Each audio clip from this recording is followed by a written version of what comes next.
Hello friends, સ્વાગત છે તમારું અમારી યુટ્યુબ ચેનલમાં। તો મિત્રો, આજે આપણે બનાવવાના છીએ ચણાના લોટના પુડલા, કે જે બાળકોને નાસ્તામાં પણ ખૂબ જ ભાવે છે। સાંજના નાસ્તામાં અથવા તો રાત્રિના ભોજનમાં પણ તમે આ પુડલાને ખાવામાં ઉપયોગમાં લઈ શકો છો। તો મિત્રો, વિડીયો પસંદ આવે તો લાઈક અને શેર જરૂરથી કરજો। તો ચણાના લોટના પુડલા બનાવવા માટે આપણે સૌથી પહેલાં જોશે અહીં 2 નંગ ડુંગળી જે મેં ચોપ કરીને રાખી છે, 1 નંગ ટમેટું એને પણ મેં ચોપ કરી રાખ્યું છે, કેપ્સિકમ જે છે તેને નાના નાના ટુકડા કરીને રાખ્યા છે,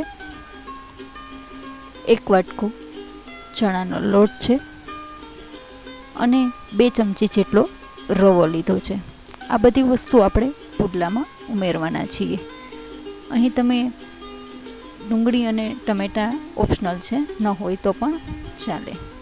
તો આ રીતે આપણે રવો અને ચણાનો લોટ, એમાં ડુંગળી મિક્સ કરીશું, ટમેટાં જે ચોપ કરીને તૈયાર રાખ્યા છે એને આપણે એડ કરીશું, કેપ્સિકમ એડ કરીશું,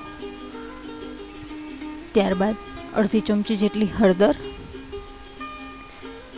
1 ચમચી જેટલું લાલ મરચું પાવડર, 1 ચમચી ધાણા જીરું, અડધી ચમચી હિંગ, અડધી ચમચી ગરમ મસાલો,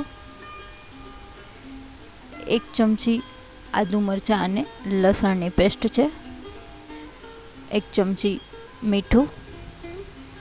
આ બધું આપણે ખૂબ સરસ રીતે મિક્સ કરી લેવાનું છે। થોડું થોડું પાણી એડ કરતા જઈશું આપણે અને એનું એક બેટર તૈયાર કરીશું। અહીં આ બેટર આપણે વધારે પડતું ઘટ્ટ પણ નહીં અને વધારે પડતું પતલું પણ નહીં રાખીએ, એ રીતનું આપણે બેટર તૈયાર કરવાનું છે। મિત્રો, અહીં ડુંગળી અને ટમેટાનો ટેસ્ટ ખૂબ જ સરસ આવે છે, જેનાથી આપણા જે પુડલા છે તે એકદમ ટેસ્ટી બને છે।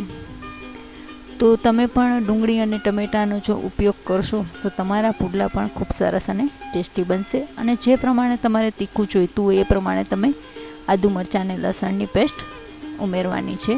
ઉપરથી કોથમીર ઉમેરીશું। ત્યારબાદ હવે તમે જોઈ શકો છો કે આપણા પુડલાનું જે બેટર છે તે કઈ રીતનું તૈયાર થયું છે। તો આ રીતનું આપણે બેટર તૈયાર કરવાનું છે। તો આપણું બેટર જે છે તે તૈયાર થઈ ગયું છે। તો હવે આપણે પુડલા ઉતારીશું। તો પુડલા ઉતારવા માટે અહીં મેં એક નોનસ્ટિક પેન લીધી છે। તમે સાદા તવામાં પણ પુડલા તો બનાવી શકો છો। તો આ પેનમાં આપણે તેલથી તેને ગ્રીસ કરી લેવાનું છે, જેથી આપણો પુડલો જે છે તે ખૂબ સરસ રીતે શેકાઈ જાય। તો હવે આપણે જે પેન છે તેમાં આપણું જે બેટર ઉમેરશું। તવો ગરમ થઈ જાય એટલે આપણે આપણું જે બેટર છે તેને આપણે ગોળ ગોળ રીતે ફેરવતા જવાનું છે। તમારે જેટલો પણ એટલે કે જેવડો પુડલો ઉતારવો હોય, નાનો મોટો, એ પ્રમાણે તમે પુડલો ઉતારી શકો છો। તો હું અહીં બહુ નાનો પણ નહીં અને વધારે પડતો મોટો પણ નહીં, એ રીતના હું પુડલો ઉતારીશ। એક બાજુ શેકાઈ જાય 2 મિનિટ સુધી રહેવા દેશું। ત્યારબાદ આપણું એક બાજુનું પડ જે છે તે શેકાઈ જાય, ત્યારબાદ આપણે એને ફેરવીશું, 1 ચમચી તેલ ઉમેરીશું।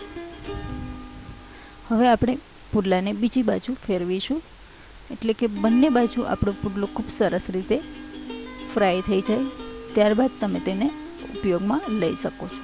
તો આ રીતે આપણો પુડલો જે છે તે લાઇટ બ્રાઉન કલરનો જેવો થઈ જાય, ત્યારબાદ આપણે તેને બીજી બાજુનું પડ શેકવાનું છે। તો આ રીતે આપણે તેનું બીજું પડ પણ શેકી લેશું। તો હવે આપણો પુડલો જે છે તે તૈયાર થઈ ગયો છે, તેને તમે સર્વિંગ માટે લઈ શકો છો। તો બંને બાજુ આપણો પુડલો જે છે તે શેકાઈ ગયો છે। અહીં જો તમારે ચીઝની આવશ્યકતા હોય કે તમારે ચીઝ ઉમેરવું હોય તો તમે પુડલાની ઉપર ચીઝ ગ્રેટ કરીને પણ તેને ઉપયોગમાં લઈ શકો છો। તેનાથી આપણા પુડલાનો ટેસ્ટ ખૂબ જ સરસ આવે છે। બાળકોને નાસ્તા માટે પણ જો લઈ જવું હોય તો તમે આ પુડલાને ફોઇલ પેપરમાં પેક કરીને બાળકોને નાસ્તા માટે ભરી શકો છો।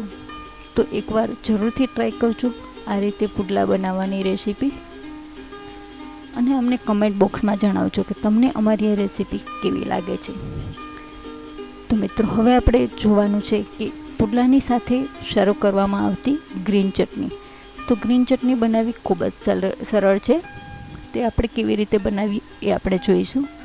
તો ગ્રીન ચટણી બનાવવા માટે સૌથી પહેલાં આપણે એક નાની વાટકી જેટલા શેંગદાણા, 3 થી 4 લીલા મરચાં જે તીખા છે એના ટુકડા કરીને લીધા છે, એક નાનો ટુકડો આદુનો, 1 કપ કોથમરી, ત્યારબાદ 1 ચમચી જીરું. જીરુંનો ટેસ્ટ ખૂબ સરસ આવે છે ચટણીમાં. 1 ચમચી મીઠું, 1 ચમચી ખાંડ અને 1 લીંબુનો રસ. આ બધું ઉમેરીને આપણે તેને ગ્રાઇન્ડ કરી લઈશું અને ઉપરથી 2 બરફના ટુકડા લઈશું, જેનાથી તેનો કલર પણ જળવાઈ રહેશે. તો સર્વિંગ માટે આપણી ગ્રીન ચટણી પણ તૈયાર છે. તો આપણે આપણા ગરમા ગરમ પુડલાની મજા ગ્રીન ચટણી અને સોસ સાથે લઈશું, તો તે ખાવામાં ખૂબ જ મજા આવશે. તો મિત્રો એકવાર જરૂરથી ટ્રાય કરજો અમારી રેસીપી. વિડીયો પસંદ આવે તો લાઈક અને શેર જરૂરથી કરજો, જેથી આવનારા વિડીયોની નોટિફિકેશન આપને મળતી રહે. મિત્રો અમારો વિડીયો જોવા બદલ આપનો ખૂબ ખૂબ આભાર. Thank you.